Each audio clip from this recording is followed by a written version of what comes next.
All right, today we're talking about Mexican muralism and the evolution of street art, commonly one of the favorite lectures for the semester, so I hope you enjoy it.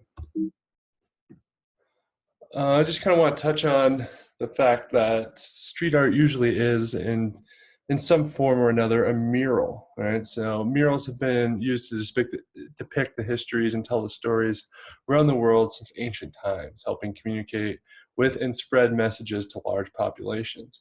And I always, one of my degrees is in English, so I always like to kind of look at the root meanings of words, and the word mural is derived from muras, meaning wall in Latin. So just kind of a nice reminder that murals are really tied to walls, right? Um, as I've heard before, the cave walls of our society, if we were to kind of tie it back even further to petroglyphs or something like that. But won't go too far down that rabbit hole. Murals are any work of art that are painted or applied to a wall or other permanent surface. And I think that application, right, is kind of a key there. We're not necessarily saying that they need to be painted. They can take many forms in our spotlight today. We'll see something pretty exciting that he's doing. I just kind of want to go through, just kind of flash some murals from what we might call prehistoric times or ancestral murals.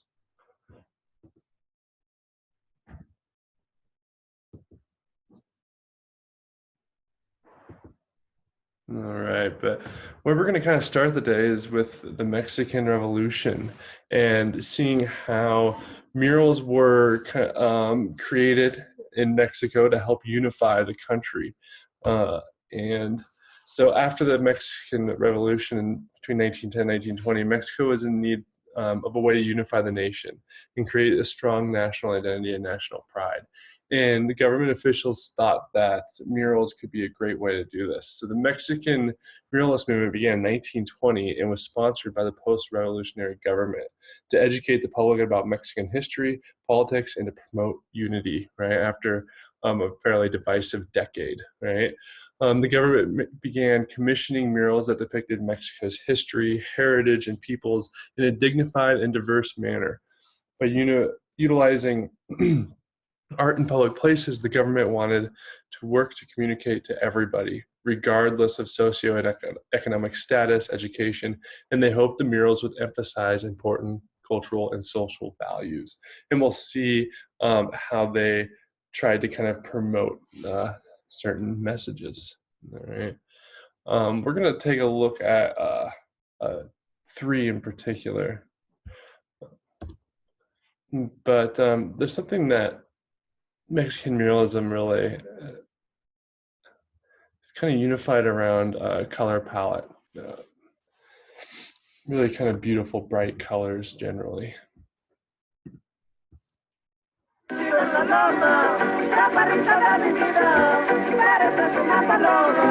Obregón started a state-sponsored cultural renaissance that made Mexican art famous worldwide.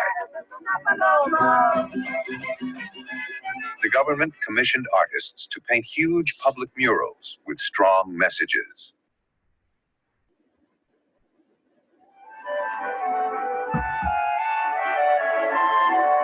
The vanity of the aristocracy at the time of Porfirio Diaz, oblivious to the revolutionary forces about to explode around them.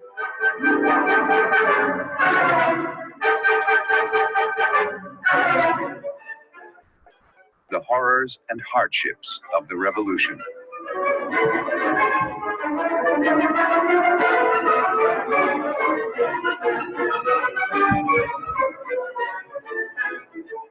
The glories of its peasant heroes. The muralists established a new identity for Mexico, one that did not reject Mexico's Indian past. The revolution was won by the peasants and by the groups of the urban middle class. And in this coalition, what they wanted was to create a strong national identity. And this could be done through art. That's why art forms flourished.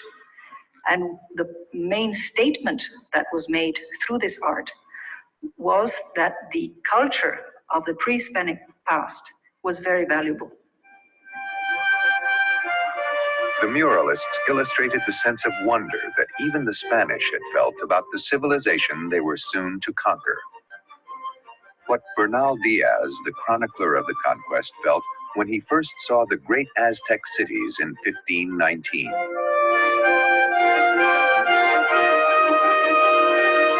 We followed the causeway, which is 8 yards wide and so straight to the city of Mexico that I do not think it curves at all. There were great cities, all made of stone, with such wonderful sights to gaze on, we did not know what to say, or if what we saw before our eyes was real. We were astounded at the swarm of people buying and selling, and the quantities of merchandise. Some of our soldiers who had been in Constantinople and in Rome said that they had never seen a market so well laid out, so full of people. As they glorified the Indian civilizations, the muralists vilified the Spaniards.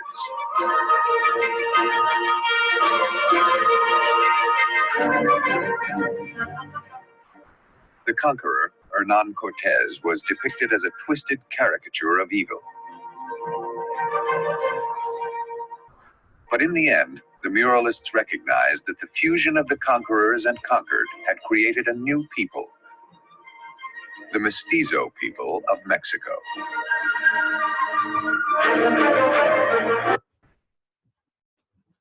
So that has a little bit of an older feeling to it than the videos I usually have in class, but I do think that's pretty critical to the history of muralism.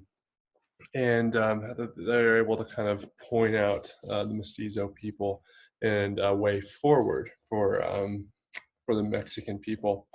So there's prominent themes in the murals, right? The socialism, industrial revolution, progress of technology, capitalism, promotion of that mestizo heritage, right? The mixed race. They're trying to really celebrate the kind of conquer and conquered, for lack of a better way of putting it, the European Spaniards and native people of Mexican land, and kind of that glorifying the revolutionary efforts and moving forward. So you can be critical of these for sure, and say that, right, these are state sponsored for a specific message. So maybe we're starting to get into that slippery slope of propaganda, right? But I think you'll see that the artists were keenly aware of this, and we'll see ways that they were kind of subverting it, right? The murals reflected the changing times, and they tried to portray the cultural and social shifts in a favorable light, right? Paying homage to history, heritage, and the people of Mexico. And like I just kind of mentioned, not all commissioned artists wanted to follow these directions, right? Some artists created work based on their individual values, occasionally causing uproar or controversy to the point where murals were being removed, artists were being threatened not to be paid or get another commission again, right? So Los Tres Grandes, the three greats, we're just going to take a quick look at. The one that we're probably all familiar with is Diego Rivera. We'll take a look at him first. And something that I really want to point out is that Mexican muralism not only had an influence on the street art in the United States, but it also really influenced modernist painting movements. We're kind of saying particularly Cubism right now. We'll also see a little bit later that Picasso, sorry, not Picasso, that's Cubism, that Jackson Pollock was also really influenced by Los Tres Grandes. So, they utilized bright color palettes from Mexico and depicted people as being noble and glorious. This was kind of Rivera's keystone. Right, so I'm just going to kind of take a look through. We're not going to spend a lot of time talking about individual pieces right now, but seeing how we have kind of unified body of work, right? And something that you will notice that I'll just point out is we have a lot of really strong figures that are working people, right? And that wanted to be, a message of these murals, right? The peasants were the ones that won the Revolutionary War, and they wanted to kind of continue to celebrate the working person, right? A little detail here.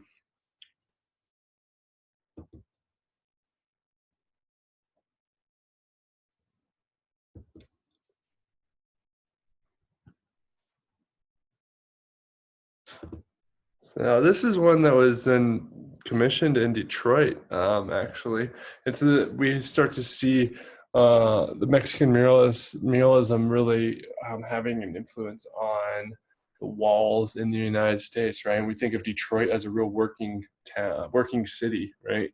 Motor city. I mean, we see again these really strong figures as playing a major part in this composition.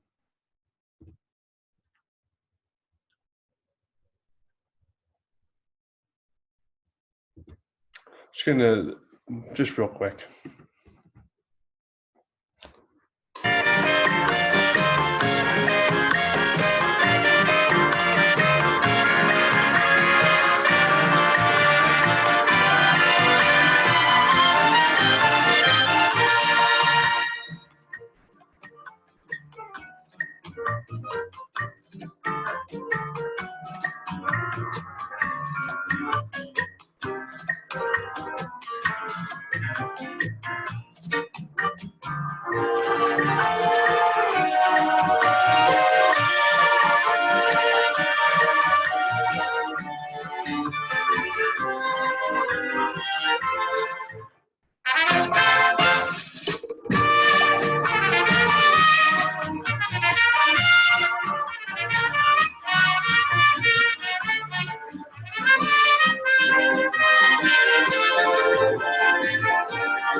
All right, it's kind of a fun little video. Jose Clemente Orozco, I'm sorry, blissful, just ignorantly monolingual, but it depicted the horrors and suffering of the Mexican Revolution and the aftermath. Had concerns over technological innovations and the dependency that mankind was beginning to have on it. And the government often threatened to remove his murals for their controversial content. So this is an artist who really, he took the money and ran, so to speak. He was trying to really speak his own mind and resist kind of the propaganda style messaging that maybe was being promoted, right? And we'll see that really in the color palette here, right? And the majority of the work is very, it doesn't have that kind of uplifting spirit that maybe Diego Rivera really has. We don't see the working class with the same kind of uplifting spirit either, right? Here we see some, it's almost still at conflict, right?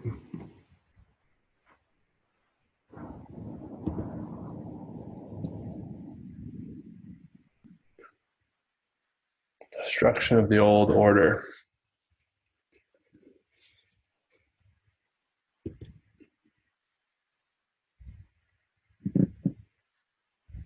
When I look at these, I can just really feel pain and suffering in really all of his work.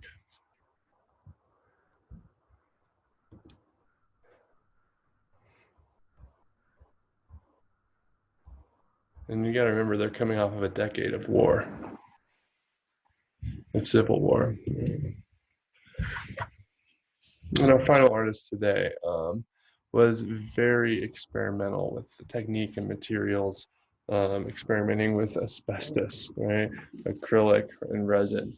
He wanted his work to appeal and uplift the masses, and really brought in ideas of technology and science into his work, with along with other traditional folk art and historical symbolism. And this is the artist who had um, some influence on Jackson Pollock, right? It says here, he led an experimental workshop in New York where he exposed students like Pollock to contemporary notions of automatism and accident, right? And encouraged them to adopt new approaches and how paint could be applied. So, this really had a profound impact on the contemporary art world at the time in New York, and um, which was really transitioning to be the art capital of the world at this time. And I think we can see this work as being maybe a little closer related to Rivera, but somewhere in between. Right? And again, here's another one in LA. So we're seeing that these murals are popping up outside of Mexico and having fairly profound influence on the art world at large.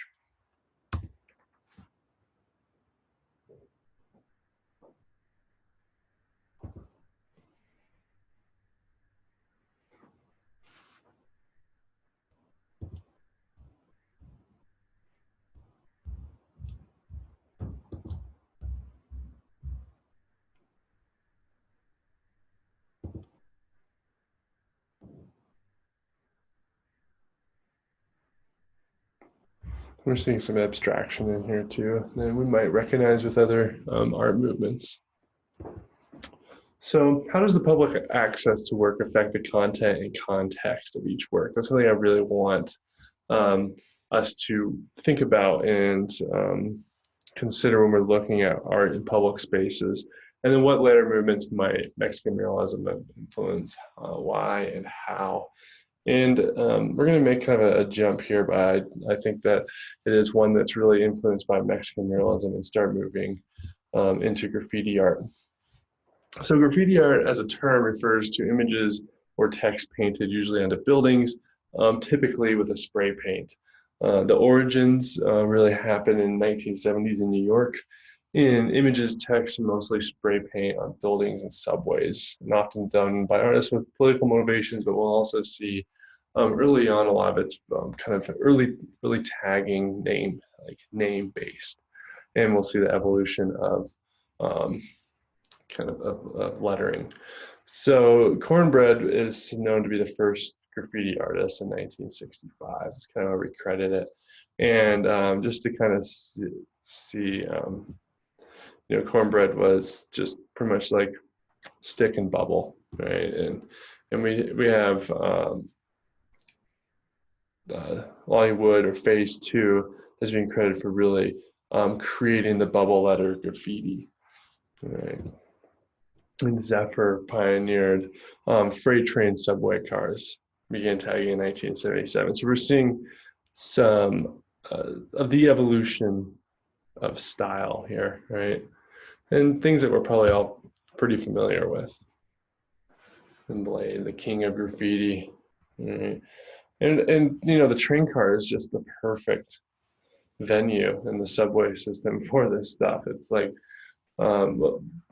it's not designed to be a canvas, but it ends up being a really good one because it's moving all over the city, right? So then you're kind of like hijacking the system in a way, and you're like your name and your territory kind of grows just based on that, right?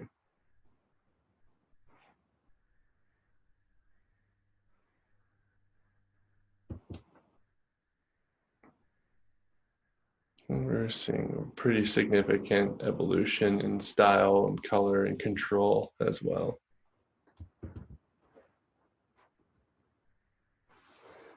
You'll still see this style work from time to time. Alleyways, Rhino District in Denver has a few that style.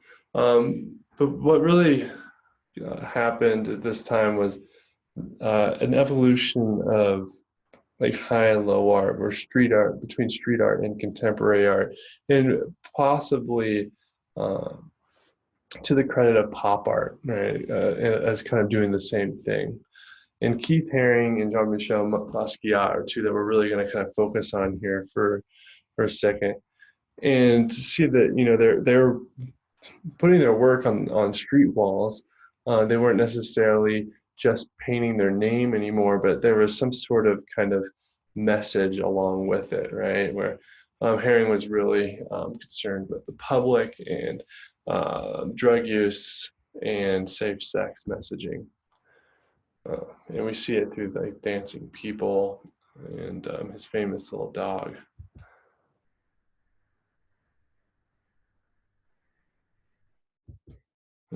We get a little insight here. The New York subway, where an average of 5.65 million riders use the system on a daily basis. Not a bad size audience for a starving artist. Yet, most still seem to go unnoticed. Then there's Keith Haring, an American graffiti and pop artist known for turning the subway into his own personal canvas. Born in 1958 in Reading, Pennsylvania, Haring fell in love with drawing at an early age, fascinated by the cartoon art of Walt Disney and the illustrations of Dr. Seuss. After graduating high school in 1976, he briefly attended the Ivy School of Professional Art in Pittsburgh, where he studied commercial art. Soon realizing he wanted to take his career in a different direction, Haring dropped out after only 2 semesters. He would then spend his free time studying and admiring other artists of that time. Discovering a new passion for involving the public in his own art, he decided to move to New York City in 1978 and study painting at the School of Visual Arts. This would become one of the best career moves he would ever make. At the height of the graffiti culture and home to a thriving underground art scene at the time, New York left the door wide open for Haring and his yearning to create. Completely caught up in the energy and spirit of the scene, he began to organize solo art shows and performances at local venues like Club 57, a popular hangout for visual artists and musicians. He started to use the black, empty advertising panels on the subway station walls for his own artwork. Using white chalk, Haring filled the panels with simple images made up of clean lines and cartoonish characters.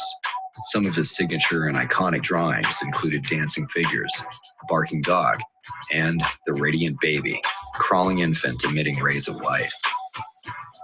Haring quickly gained popularity in the art world and the attention of New York City commuters, and even the city authorities, who were quick to cover his work with paid advertisements.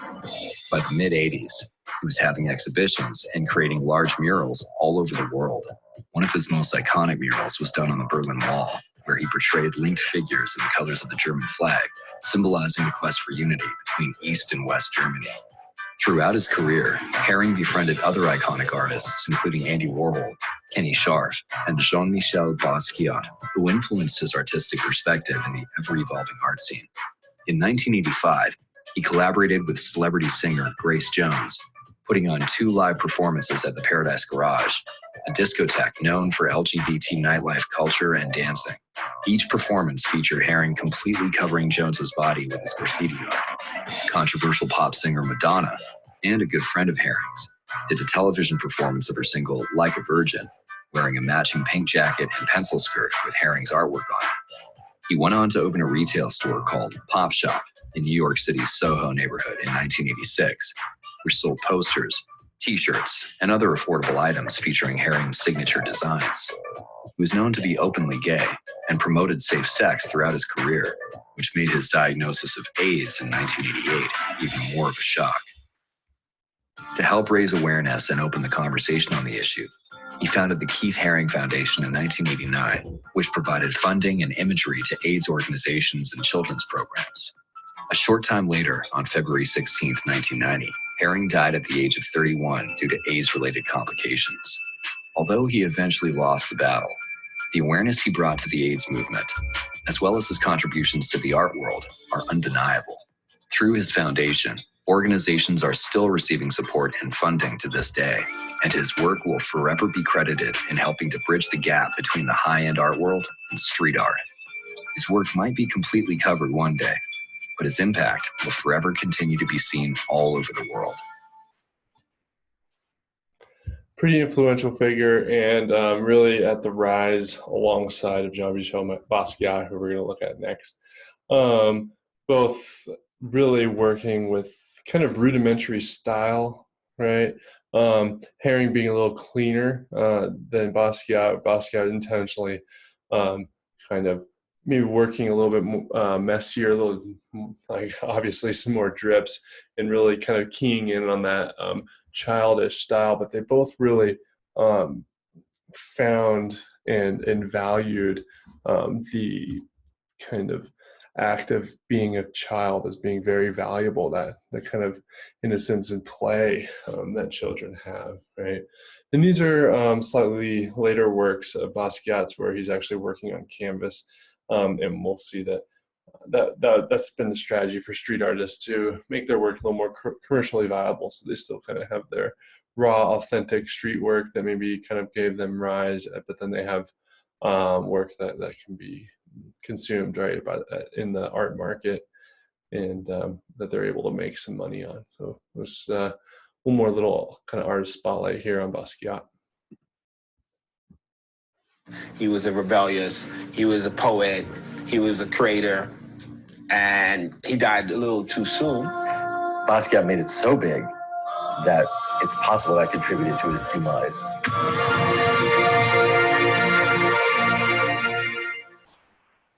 You see Basquiat's work popping up in fashion. You see him being called out in music. Warhols on my hose wall. I got Basquiat's in the lobby of my spot. Promised land, I picture Porsche's Basquiat portraits. Red on the wall, Basquiat when I paint. That means he wasn't a flash in the pan. He wasn't just an 80s phenomenon. He's somebody like a Picasso or a Warhol whose name and work is going to resonate Hollywood forever. The 80s were a time when an artist could go from literally sleeping on somebody's couch to being a multimillionaire overnight. It was that kind of excitement on the scene, and they were looking for people to anoint as the next art superstar. And Jean-Michel was in the right place at the right time, but he also had the genius. Jean-Michel was a New York-born, half Haitian, half Puerto Rican artist. He hooked up with Andy Warhol, and all through it, he produced brilliant, cryptic, but powerful art that still resonates.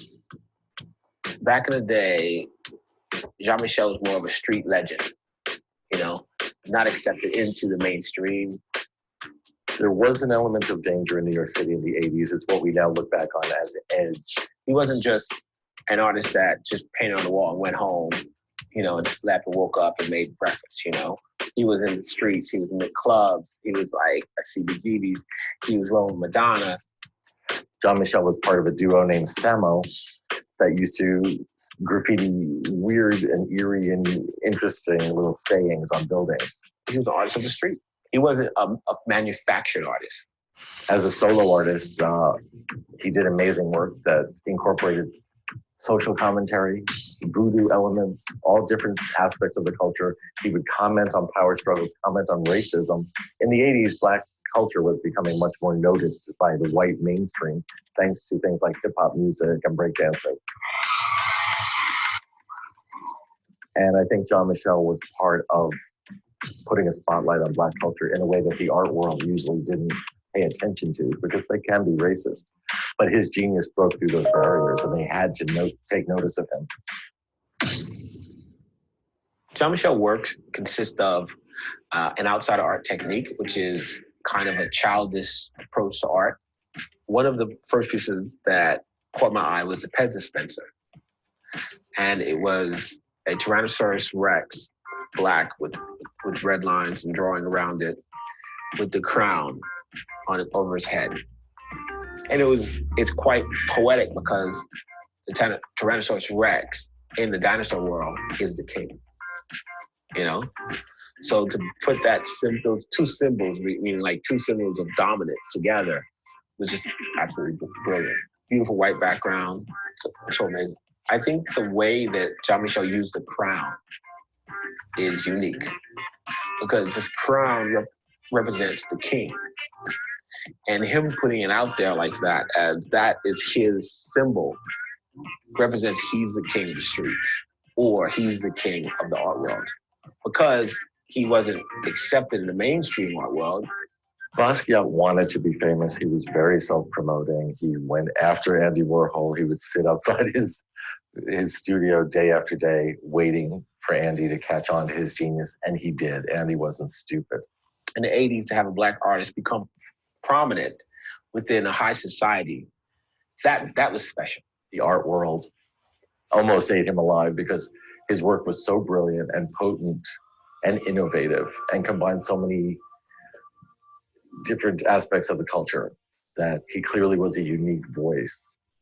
But basically, they all respected his genius and did not begrudge him the success that he had.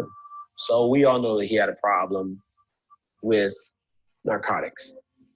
And I think that sometimes when you have that problem, you're fighting demons.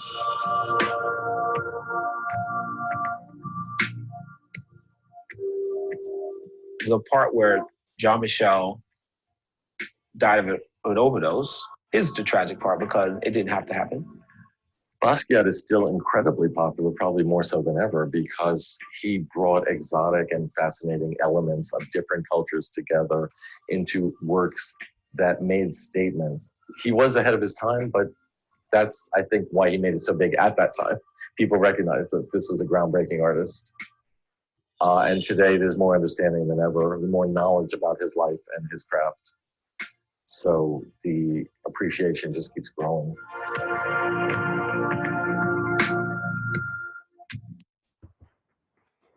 And here we have Warhol and Basquiat together in a pretty iconic photograph. And two artists that unfortunately died too young, as well as Haring, right? Basquiat and Keith Haring, both being really young. Andy Warhol making it into, I believe, late 50s. But all three of these artists is really kind of bridging the gap between high and low art, right? Basquiat and Haring on the street side of things, and Warhol on the kind of pop comic style.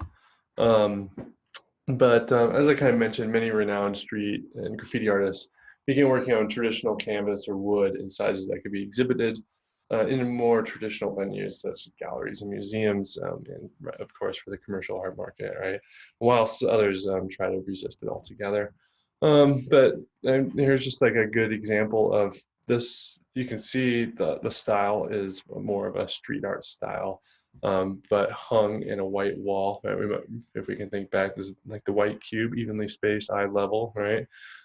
Gallery space. So I just kind of ask you how that shifts the content of the work, right? How is it different when it's out on the walls of society versus in on the walls of a gallery? Right. Imagine peeling those off the wall and putting them inside. And I also just kind of want to bring this point up. So a developer has been given a $6.7 million judgment for whitewashing the formidable work of 21 graffiti artists on an iconic 5 Points warehouse in Queens, New York.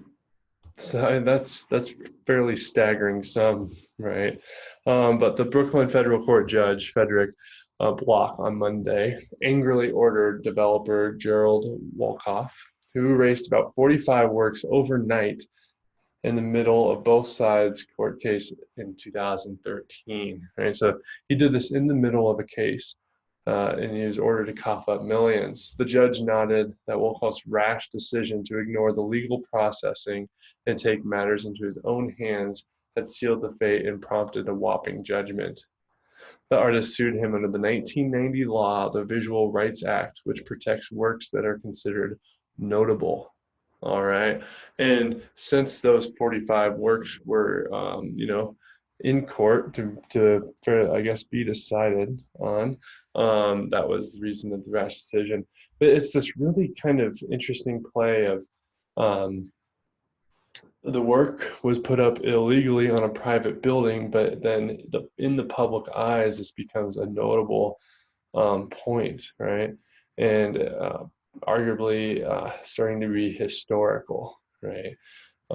So kind of interesting gray area in the art world and legally, right? So graffiti artists were interested in tagging as individual representation, right? If you say I saw the evolution of graffiti letters and usually just as the name, but it's also a political and social themes. From the foundation of graffiti, we see a movement back into murals as a way to engage community and to talk about important social, political, and cultural issues. Sorry. And murals and street art have always been a way to approach members of society who may not be inclined to visit museums or cultural artistic institutions, right? Um, we'll look at Philadelphia in a minute, and you may not be going to all the museums in Philadelphia, but you're kind of in an open air museum just walking around Philadelphia because the mural, the street art culture is so vibrant, right? But the issue of legality is present in many street art and graffiti artists' work, right? We sometimes hear graffiti and street art being called vandalism, but there are many spaces and organizations that are trying to present legal alternatives to solutions for graffiti and street artists. And so we'll see a couple of those here as well.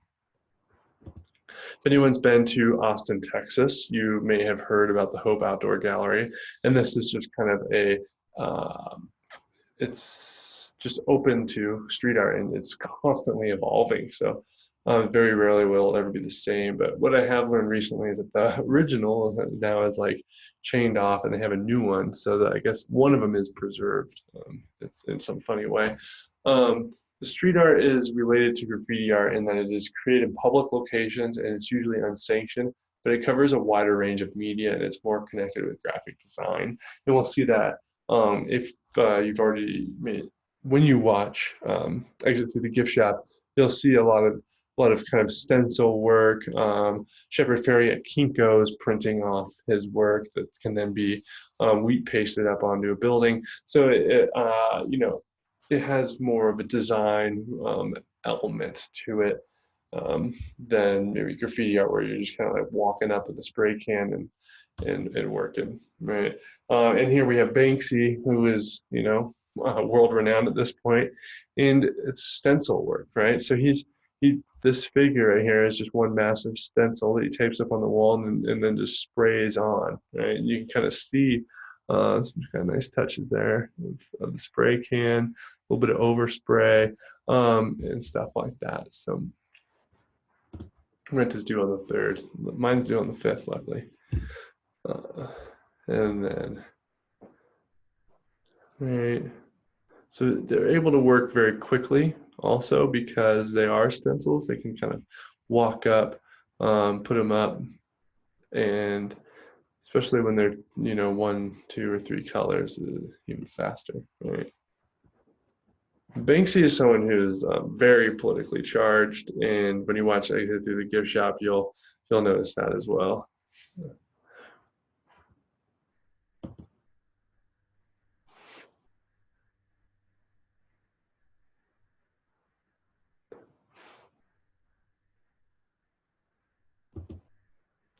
And Shepard Fairey. For those of you who are familiar with Obey, which is now more of a clothing line, you also know Shepard Fairey, whether or not you know his name, but it all started with this right here, that image, Andre the Giant. This kind of started as a joke, actually, with a friend. He made some stickers and just started putting them up. And then he realized that people were kind of talking about it, like, what is this? Who is it? You know?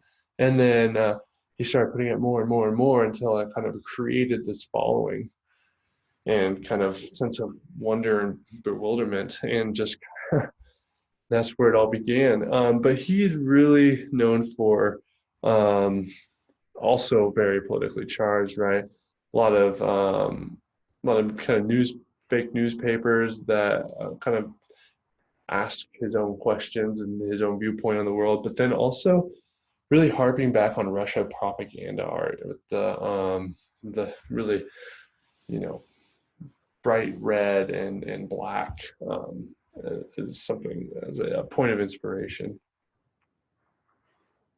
And again, we can kind of see a little bit more of a connection to graphic design here as well. Just really beautiful, well-designed pieces, well-balanced, bold line, shape, color, right? But then kind of sneaking in some other moments, right?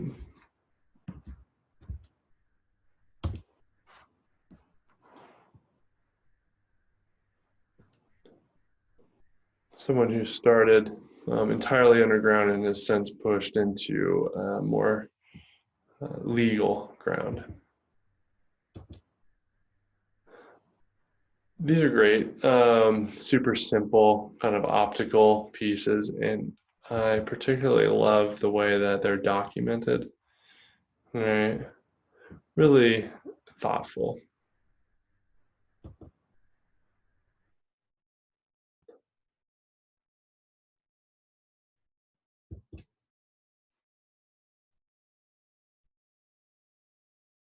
Right, so I hope we've all seen the hair by now. Right, but each one is a piece that lives on the street without these, but then the documentation also just kind of brings it to the next level, I think.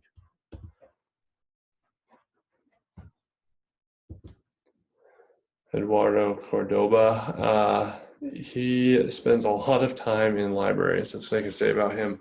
He researches his sites extensively before working, and the scale is absolutely monumental. I mean, just look at how small that minivan looks in comparison here. Really beautifully saturated color palettes. Just the vibrancy of the work is, you know, really makes you. It's a hard composition to look over. I guess I'd say that. Technically amazing, and figures who are historic to the cities that they are in.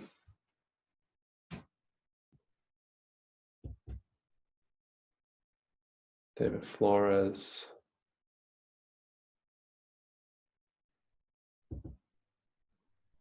Another person who, seems to be somewhat of a history buff.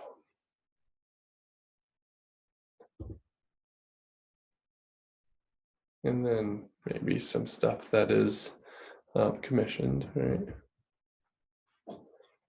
Tavar is someone who is a bit more of a, this is his old name here above. Someone who is kind of more of a traditional graffiti artist, but then started really playing site specifically, right? Like, I think we can all appreciate that the shadow moves. This is pretty well thought out to be there, once a day, if that, as the seasons change, that is.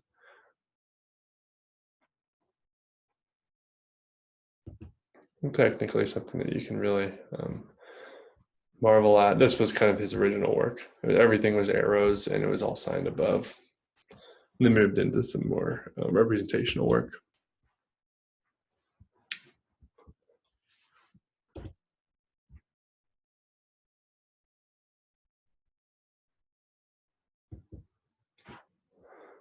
What challenges or tensions do you see between graffiti art, commissioned murals, or street art? Something I always want us to think about. How is value assigned to these types of art? What kind of value, right? Personal value, monetary value, community value. And we'll see this a little bit in the Philadelphia case. And how does place, people, culture, history play in the role of street art, right? We just saw some artists who were really interested in that play of historical figures in their cities, right? And then when we're commissioning public art, right, what kind of issues might that bring about, and who's doing it, and are the messages dictated, right? We're gonna watch a short video here on Philadelphia as kind of one of the founding places on street art.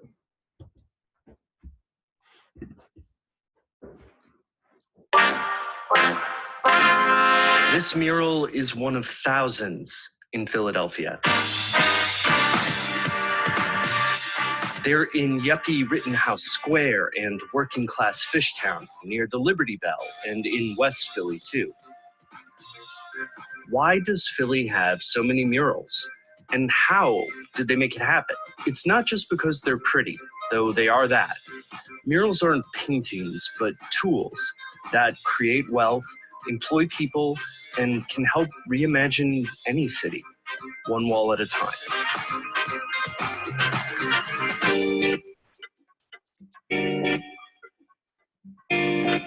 At Broad and Spring Garden, you'll find Meg Saligman's Common Threads. Across the street from that, near a grate, you'll find this humble pole. This is kind of the thing that started Philly's obsession with murals, graffiti. It was all like an unknown world to me. And in a way, but it was also like super exciting. Jane Golden founded Philly's mural arts program. She came to Philadelphia from LA, where she'd painted more than 50 murals. She was hired in the 1980s to work as a part of Mayor Wilson Good's anti-graffiti network. People saw graffiti as a plague, so the idea was to stop graffiti by recruiting graffiti artists to make murals. If you had met me back then, my colleagues would have been Baby Rock or Knife and Cool Earl and Disco Duck. It was unbelievable. It was so great. I fell in love with Philadelphia through the eyes of young people and community leaders. Here's Dr. J in a suit. He looks good, right? When this mural was painted in 1990, people were certain it'd be defaced with graffiti. When it wasn't, it proved an anti-graffiti strategy.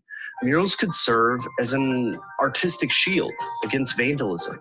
That's become a model for lots of cities nationwide. At the end of the day, it was like the perfect vehicle to really move these kids from where they were to another point without being like a fascist or a dictator or too prescriptive. But for Philly to grow into a city with thousands of murals, it took a total transformation. Not just for the city, but for the program that covered it, too.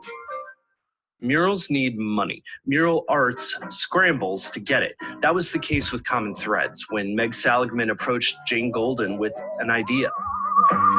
She said, "Do you have funding?" And I was like, "Not really." I said, "But I'll find funding." She said, "Really?" And I was like, "Yeah." So she said, "Okay, well, guess what? I got a grant from the National Endowment for the Arts." It was a grant for however much money. So I said, "Okay, that'll be our start." So then I went and I found some money from the city. So we put that in the pot. Then we applied to a few little foundations and we got some grants.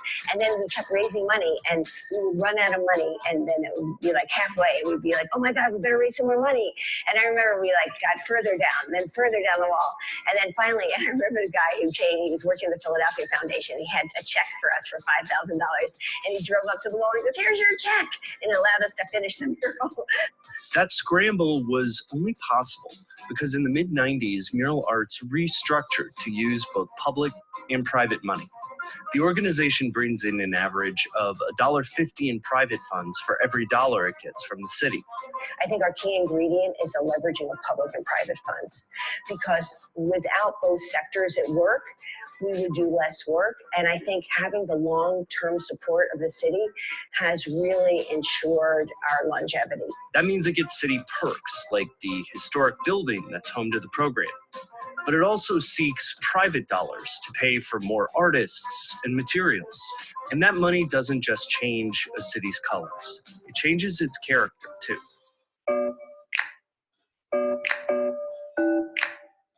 Let's say you don't care about Theater of Life on Lombard and Broad, or One World just over on 16th. The walls are just part of the program. Murals can boost property values and combat blight. That Common Threads building, today it's being marketed as the Mural Lofts. People see those murals too. In 2014, tours of the city brought 15,000 people to see the murals, with 65% leaving the center of the city to see more neighborhoods. Across the street from Common Threads, you'll find a mural on a school. In addition to employing artists, Mural Arts includes education programs for about 1,000 students. Mural Arts also designs some programs specifically for artists with mental health and substance abuse challenges. The Yale School of Medicine found that this public art helped public health, and the Mural Arts Guild program for formerly incarcerated individuals reduced the rate of return to prison. The laundry list of benefits is impressive, but these murals are really about communities expressing themselves. Whether it's a photorealistic picture of a legendary pool player or a modern collage featuring icons like the Roots, the goal is to help communities make the city their city, whether they like Shepard Fairey or Keith Haring or Frank Sinatra. What we want is for the community to be okay with it, right? To be inspired by it, to have it have so that it has meaning for them. And then all of it together, it's like this giant crescendo that really speaks to the importance of not just beauty, but beauty does have importance, but also representation. And how that representation happens, it can happen all different ways. How great is that we get to experience all these different narratives that in the end speak about our lives. But isn't that what art does? That it shines a light on our diversity, but lifts up our commonality, and in the end connects us to all that makes us human. I think at the end of the day, that probably inspires me almost more than anything. I am a Oh, sorry. But she was just gonna say she's a wall hunter. She's just driving around all the time looking for walls, good walls for artists. And we see that as really being a model in legal street art, right? And we have this week-long mural arts festival in Honolulu, Hawaii, as well. That a lot of really amazing work comes out of. Some of it's then painted over because the walls are reused, and some of them become somewhat of a permanent collection.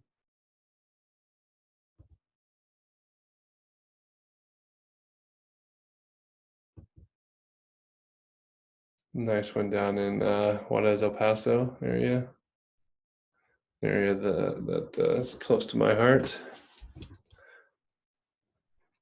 And there's some pretty cool street art festivals down there too. There's one that called Chalk the Block, and it's just a bunch of graffiti artists to come out and do chalk work and some graffiti work as well.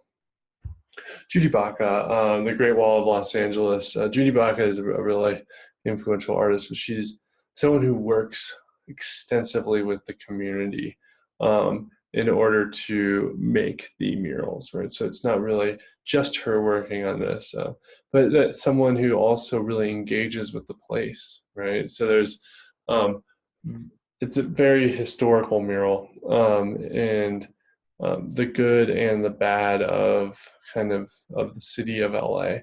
If you're someone who lives in California or has an affinity for California, Southern California, this is a piece that we could spend an hour talking about kind of each one of these historical moments, like the development of suburbia, right? The Red Scare. We have some sensitive history here of people in separation, the birth of rock and roll, civil rights. So it's each one of them is really significant to the place, to LA, and that's the way that she work. All of her work functions. And something that I think is really important to point out is that from 2003 to 2013, LA had a ban on public murals. Once the ban was lifted, there was a major revival in public murals, and LA has the Mural Conservancy to preserve old and new murals and promote new ventures in public art. A lot of people really point to Philadelphia as helping LA kind of open their eyes again to public art, and they have, LA has a very vibrant art scene, and just because it's not your gallery work does not mean it's any less valuable, right? And LA is now embracing that again. The Billboard Creative in Los Angeles is a great project. Every year, I see the call open up. Maybe one day I'll get my self together and submit something. But they put your work up for 1 year on a billboard, and it replaces an advertisement, which is something pretty cool.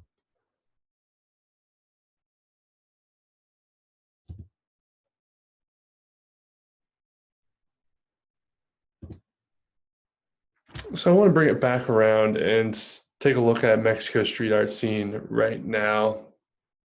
And there's some pretty good, I think a lot of the artists shown are good Instagram follows, and there's a few more in here, and they kind of emphasize the importance of technology in what's a otherwise fairly ephemeral art world. Don't do this to me. There we go.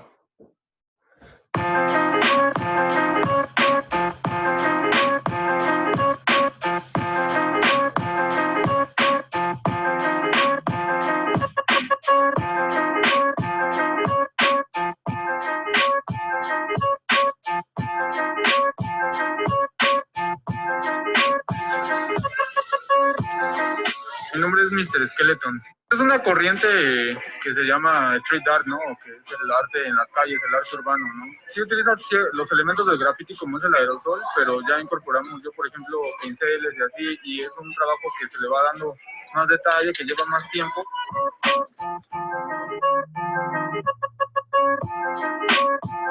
Me llamo Diego Álvarez y firmo como Ocote. A mí me gusta mucho la mezcla de motivos prehispánicos antiguos con cuestiones del futuro. Para mí son como una especie como de dioses urbanos. Quise representar aquí como si fueran unas fuerzas ahí míticas que como que están desde hace siglos en este país operando. Mi nombre es Genaro y soy cofundador de Street Art Chilango. Nos dedicamos a compartir y transmitir todo lo que es el arte urbano en México. Caminando, vamos a ir a ver varios lugares que están aquí cerca. Primer parada oficial. Y dicen, ¿y aquí qué? ¿No? En México, pintar muros ya era cool antes de que llegaran estas épocas, porque en México tenemos un gran legado que tiene que ver con el muralismo, y ahora estamos viviendo como el renacimiento de pintar paredes con el fin de transmitir ideas.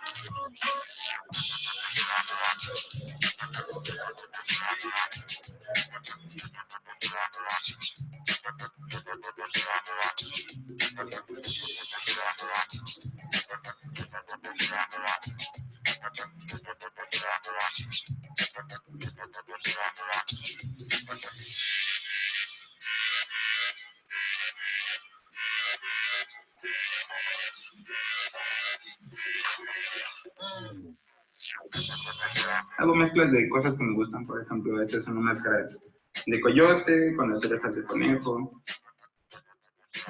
Entonces estos podrían ser al final pues como especies de guardianes, ¿no? Como por decir que tú tienes esa oportunidad de crear tu propia religión y tú puedes crear tus propios santos, tus propias deidades.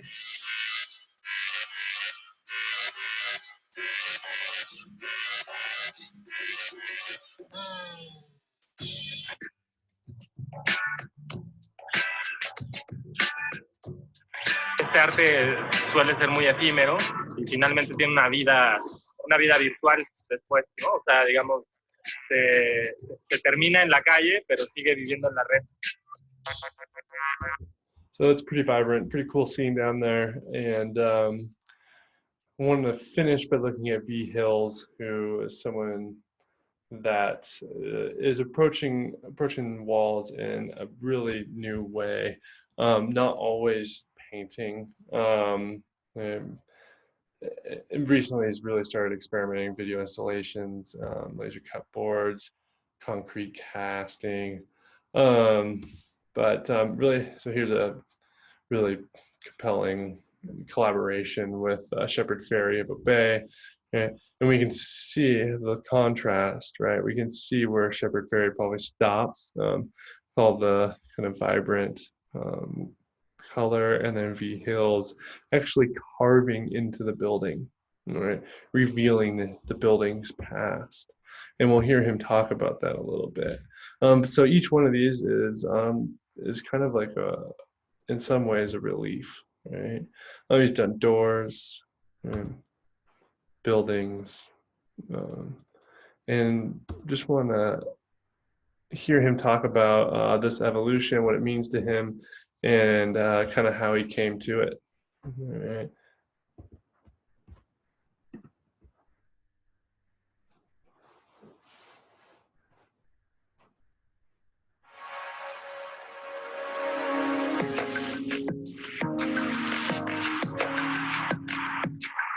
Started to do graffiti when I was quite young, when I was 13, painting walls and illegal walls and then trains. I kept doing it, but I was doing legal walls too with the crew that I had at the time. So I started to look into, what I was doing and the impact that the work that you do outside has to the public.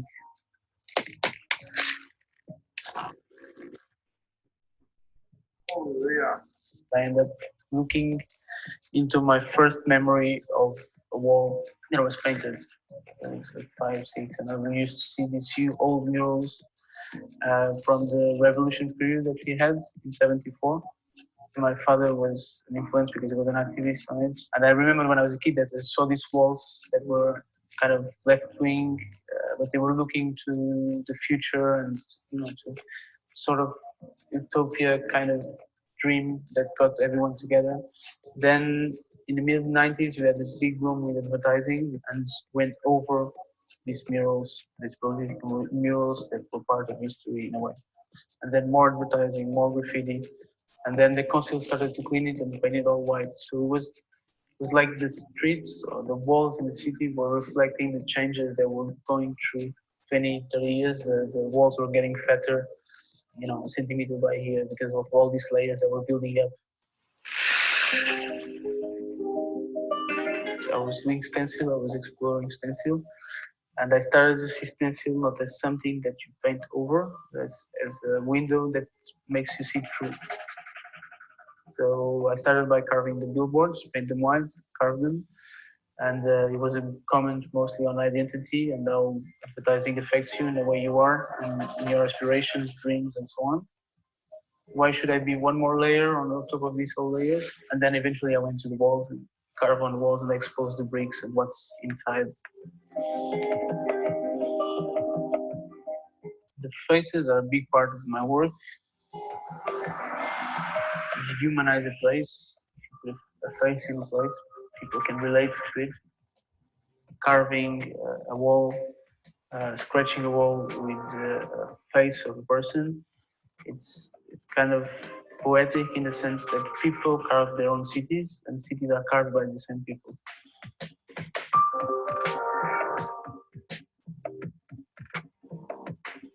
The street art scene in Lisbon, it's really DIY in one sense because people have to do with what they have. There is no support from both like galleries or the government or anything, so it's pretty, people have to do with what they have.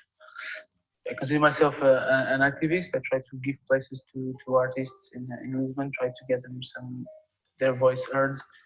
There is no money, so people do it for the sake of it. And I think that's kind of what makes it special. It was making sense for the work to go elsewhere because in a way, all these places, when you go to Shanghai and you see in 20 years, there was fields, agricultural fields, and now it's the biggest concentration of skyscrapers. You see that the layers of evolution there were even faster than what I saw here. I'm trying to make the people that see the art to reflect on the changes that are going through in our cities and the pace of the changes that are affecting us in a way that sometimes we don't realize. But it's always with playing with the chaos of materials and the ephemerality of it, which is what we have in the cities that we live in and with us. Because in the end, we are chaotic and ephemeral.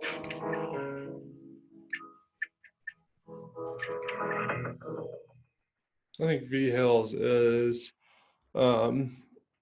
this is me speaking, not a textbook, but the best kind of street artist out there right now. The way that he's really peeling back the history of the walls and also looking into the future and humanizing these places in really kind of unexpected and beautiful ways. The process to me in the marriage of the content and the context is it's really brilliant.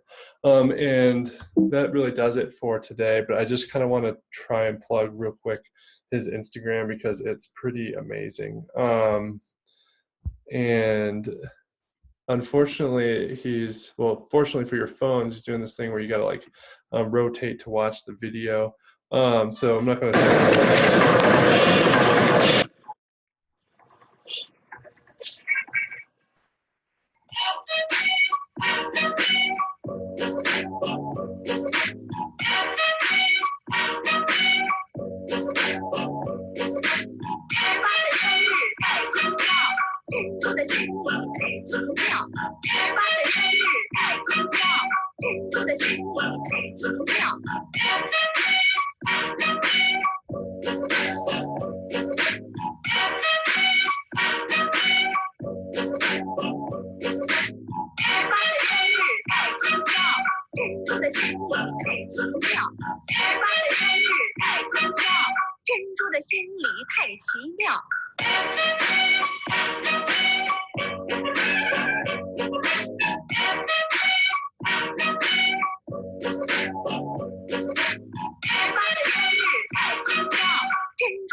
Anyways, you can kind of see the level of production and videography that is going into these. So I just want to give a plug to check out V Hills on Instagram. Maybe he'll get a few new followers, not that he really needs it. But really stunning and amazing work. And I hope you all enjoy Exit Through the Gift Shop as well. Thank you.